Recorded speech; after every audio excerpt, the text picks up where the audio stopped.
Benny Hill.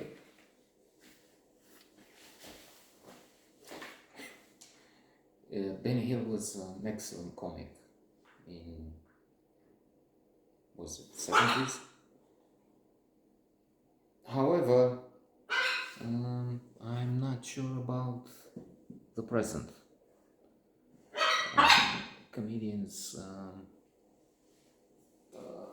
have an artistic license, they make jokes, and humor is used often to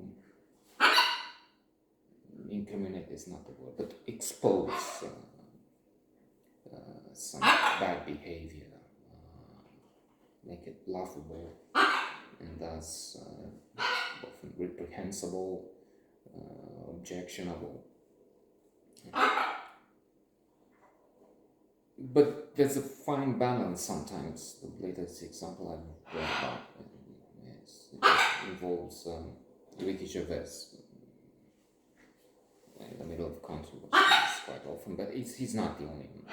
There's pushback from woke, from left, right. In this case, he made some jokes on some disabled people. But then there's a long history here. There's a documentary getting from one subject to the other and not mentioning Benny Hill at all. Maybe, so switch off, change channel, don't watch this. It's not worth it. In this documentary, Albert Brooks, Titan, a favorite of mine, fabulous actor. The Muse is one of the best comedies I know, and he's been in others too.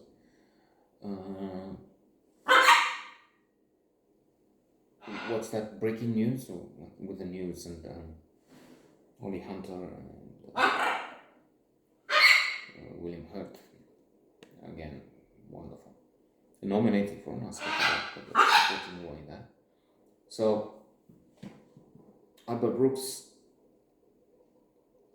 Johnny Carson show, he's talking about a kid in Philadelphia or somewhere who will get better if, but it's a joke. It's sick.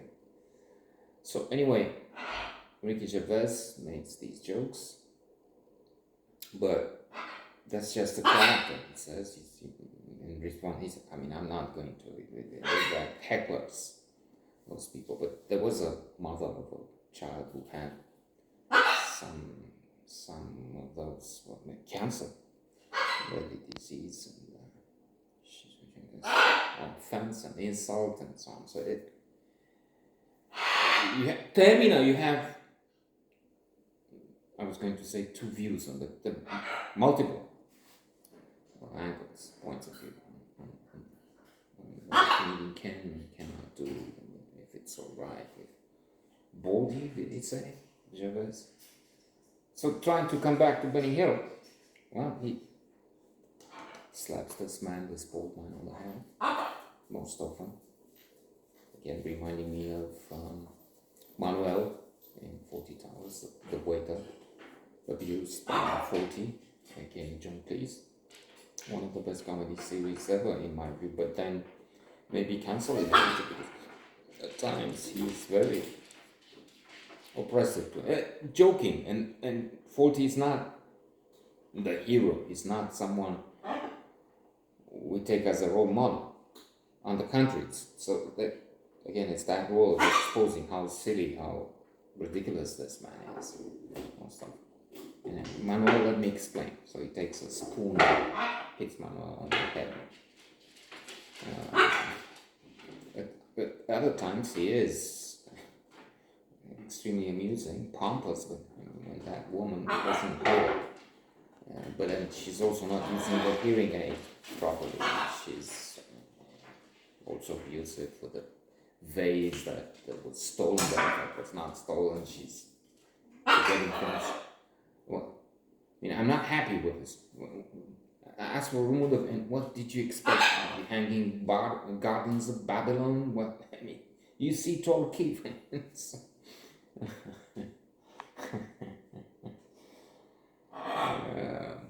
Okay. So anyhow, and there's this thing with the women with the breast and always some sex and stuff, yeah. Or would it? And it's a question of boundaries. And let me end with this, giving an example from Saltborn, which I just commented on.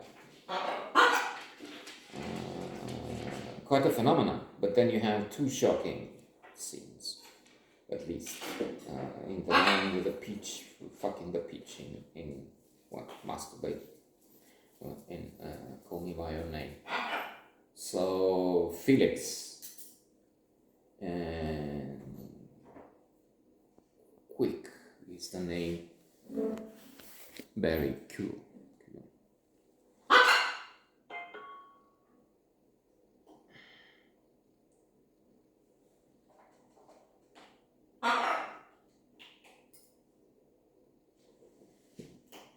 Voi fi cuvintellați Barry Coogan, Oliver Quick.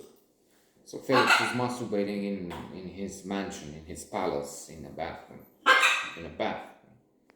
and then Oliver goes on and drinks the remaining water that is left on the bottom where Felix had masturbated. So really, and then with his sister is getting hot and heavy, intimate. I could eat you up, but it's that period. You think and then he eats her up, and he has blood on his face, and then gives her to suck his finger. So talking of limits, of pushing boundaries, right?